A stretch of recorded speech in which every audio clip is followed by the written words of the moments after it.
জানিয়ে দেব হাতে থাকা সর্বশেষ আপডেট, আন্তর্জাতিক সংবাদগুলো শিরোনাম, এরপর বিস্তারিত। নেতানিয়াহুকে লাঠি পাথর মেরে তাড়ানোর ডাক সাবেক প্রধানমন্ত্রীর। আরও জানিয়ে দিব, প্রথম বিশ্বযুদ্ধকেও ছাড়িয়ে গেল রাশিয়া ইউক্রেন যুদ্ধ, তবু মিলছে না শান্তির পথ। আরও জানিয়ে দিব, ইসরায়েলকে আর ছাড় দেবে না যুক্তরাষ্ট্র।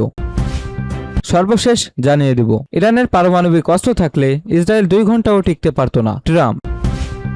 নেতানিয়াহুকে লাঠি পাথর মেরে তাড়ানোর ডাক সাবেক প্রধানমন্ত্রীর। ইসরায়েলের সাবেক প্রধানমন্ত্রী এহুদ বারাক বর্তমান প্রধানমন্ত্রী বেনিয়ামিন নেতানিয়াহুর বিরুদ্ধে এক বিস্ফোরক মন্তব্য করেছেন। তিনি হুঁশিয়ারি দিয়ে বলেছেন, নেতানিয়াহু যদি আসন্ন সাধারণ নির্বাচন বানচাল বা ক্ষতিগ্রস্ত করার চেষ্টা করেন, তবে প্রয়োজনীয় লাঠি ও পাথর দিয়ে তাকে ক্ষমতার থেকে টেনে হিঁচড়ে অপসারণ করতে হবে। রোববার 14 জুন ইসরায়েলের রাষ্ট্রীয় সম্প্রচার মাধ্যম কোন এক সাক্ষাৎকারে সাবেক এই প্রধানমন্ত্রী এই মন্তব্য করেন। 1999 থেকে 2001 সাল পর্যন্ত ইসরায়েলের প্রধানমন্ত্রীর দায়িত্ব পালন করা এহুদ বারাক আশঙ্কা প্রকাশ করে বলেন, নেতানিয়াহু খুব সহজেই নির্বাচনকে নাশাত করার চেষ্টা করতে পারেন, আর তিনি এমন কিছু করলে ইসরায়েলের জনগণের সামনে লাঠি পাথর হাতে রাস্তায় নামা ছাড়া আর কোনো উপায় থাকবে না। এহুদ বারাক দাবি করেন, লেবানন নতুন করে সামরিক অভিযান শুরু করার মাধ্যমে নেতানিয়াহু এই নির্বাচন প্রতিক্রিয়াকে বাধাগ্রস্ত করতে পারেন, যার ফলে হিজবুল্লাহ ও ইরান পাল্টা আঘাত হানার সুযোগ পাবে। তিনি স্পষ্ট করে বলেন, নেতানিয়াহু আসলে একটি অন্তহীন ও চিরস্থায়ী যুদ্ধ চান, কারণ তিনি ভালো করেই বোঝেন যে যুদ্ধ শেষ হলে তার বিরুদ্ধে চলমান দুর্নীতি মামলার বিচার প্রতিক্রিয়া গতি পাবে, ঠিক যেভাবে তিনি হামাসের সাথে বন্দি বিনিময় চুক্তি আটক দিয়েছিলেন। একইভাবে তিনি লেবাননের সাথে শান্তি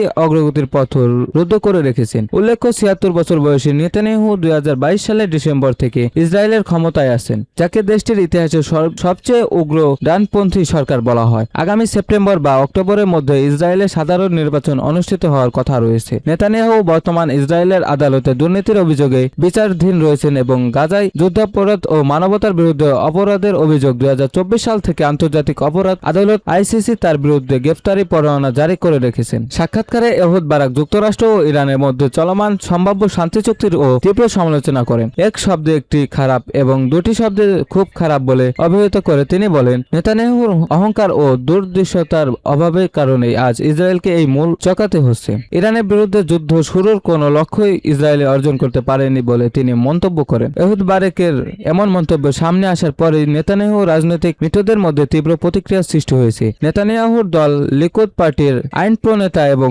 নেসেটের পররাষ্ট্র ও প্রতিরক্ষা কমিটির চেয়ারম্যান বয়াস বিসমুরত প্রধানমন্ত্রীর বিরুদ্ধে সহিংসতাকে উস্কে দেওয়ার অভিযোগ এহুদ বারাকের বিরুদ্ধে ফৌজদারি তদন্তের দাবি জানিয়েছে। সামাজিক যোগাযোগ মাধ্যম এক্সে এক পোস্টে বিসমুরত তীব্র ক্ষোভ প্রকাশ করে বলেন, বারাকে প্রথম একজন মানসিক ডাক্তারের কাছে পাঠানো উচিত, আর তিনি যদি মানসিকভাবে সুস্থ প্রমাণিত হন তবে তার বিরুদ্ধে অবিলম্বে ফৌজদারি তদন্ত শুরু করা দরকার।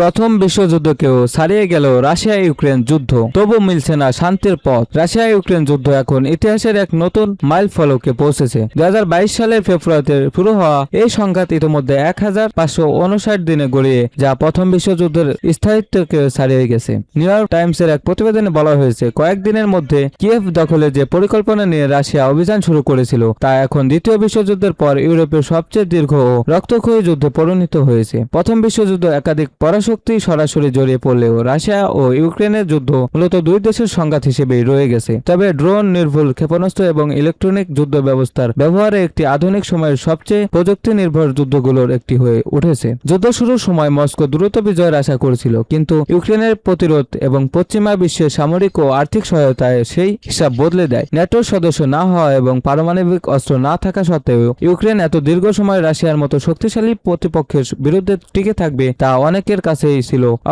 অপ্রত্যাশিত। এদিকে যুদ্ধ বন্ধে বিভিন্ন সময়ে কূটনৈতিক উদ্যোগ নেওয়া হলেও স্থায়ী শান্তির পথ তৈরি হয়নি। যুক্তরাষ্ট্রের প্রেসিডেন্ট ডোনাল্ড ট্রাম্পও মধ্যস্থতার চেষ্টা করেছিলেন। আলাস্কায় রুশ প্রেসিডেন্ট ভ্লাদিমির পুতিনের সঙ্গে বৈঠক করেন তিনি, কিন্তু আলোচনার পরে যুদ্ধক্ষেত্রের বাস্তবতার কোনো বড় পরিবর্তন দেখা যায়নি। অন্যদিকে ইউক্রেনের প্রেসিডেন্ট ভ্লাদিমির জেলেনস্কি পশ্চিমা সমর্থন ধরে রাখতে বিভিন্ন দেশ সফর অব্যাহত রেখেছেন। পশ্চিমা সহায়তার উপর নির্ভর করে ইউক্রেন তার প্রতিরোধ চালিয়ে যাচ্ছে। বিশ্লেষকদের মতে এই যুদ্ধের সঙ্গে প্রথম বিশ্বযুদ্ধের অনেক মিল রয়েছে। ট্রেঞ্চ যুদ্ধ, দীর্ঘস্থায়ী সংঘাত, বিপুল প্রাণহানি এবং সামান্য ভূখণ্ডগত অগ্রগতির জন্য নিরন্তর লড়াই সেই মিলকে স্পষ্ট করেছে। দ্য ইকোনমিস্ট এক বেদনাদায়ক মাইল ফলক হিসেবে উল্লেখ করেন। ইসরায়েলকে আর ছাড় দেবে না যুক্তরাষ্ট্র।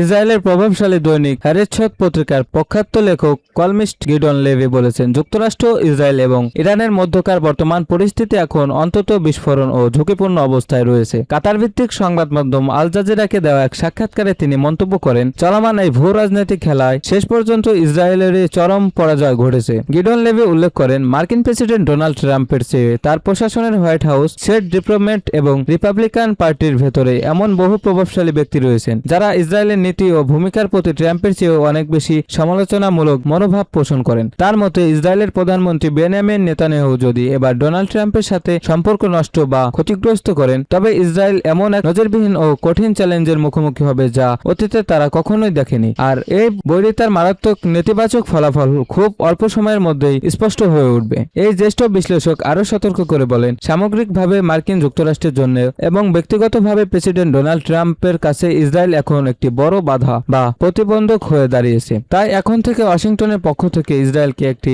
বড় অন্তরায় বা বাধা স্বরূপ হিসেবে বিবেচনা ও আচরণ করা হবে। ইরানের পারমাণবিক অস্ত্র থাকলে ইসরায়েল 2 ঘন্টাও টিকতে পারত না, ট্রাম্প। ইরানের পারমাণবিক অস্ত্র থাকলে ইসরায়েল 2 ঘন্টাও টিকতে থাকতে পারত না বলে দাবি করেছেন মার্কিন প্রেসিডেন্ট ডোনাল্ড ট্রাম্প। এ কারণে ইসরায়েলের প্রধানমন্ত্রী বেনিয়ামিন নেতানিয়াহুর যুক্তরাষ্ট্রের প্রতি কৃতজ্ঞ থাকা উচিত বলে মনে করেন ট্রাম্প। ইরানের সঙ্গে সমঝোতার ঘোষণা দেওয়ার পর নিউ ইয়র্ক টাইমস দেওয়া এক সাক্ষাৎকারে এসব কথা বলেন মার্কিন প্রেসিডেন্ট। নেতানিয়াহুর সমালোচনা করে তিনি বলেন, লেবাননে ইসরায়েলের হামলা চূড়ান্ত চুক্তিতে প্রায় ভেস্তে দিতে বসেছিল। নেতানিয়াহুকে নিয়ে ট্রাম্প বলেন, তিনি খুবই কঠিন একজন মানুষ। তিনি আরো বলেন, সত্যি বলতে এজন্য তার আমার প্রতি খুব কৃতজ্ঞ থাকা উচিত, কারণ ইরানের যদি পারমাণবিক অস্ত্র থাকতো তাহলে ইসরায়েল 2 ঘন্টাও টিকে থাকতে পারত না। ট্রাম্প সতর্ক করে বলেন, তেহরানের পারমাণবিক কর্মসূচি নিয়ে চূড়ান্ত সমঝোতা না হলে যুক্তরাষ্ট্রের আবারও ইরানের বিরুদ্ধে হামলা চালাতে পারে। নিউ ইয়র্ক টাইমসের প্রতিবেদনে বলা হয়, ট্রাম্প দাবি করেছেন যে ইরানের উপর ক্ষেপণাস্ত্র ও বিমান হামলায় তেহরানকে আলোচনায় বসতে এবং সমঝোতায় রাজি হতে বাধ্য করেছে। তার ভাষায়, তারা তৃতীয় হামলা চালায়নি, তারা বেঁচে থাকতে চায়। ট্রাম্প আরো বলেন, মূল বিষয় হলো আমাদের চালানো হামলাগুলো এই চুক্তি বাস্তবায়নে বিশাল ভূমিকা রেখেছে, এর প্রভাব ছিল অন্তত বড়।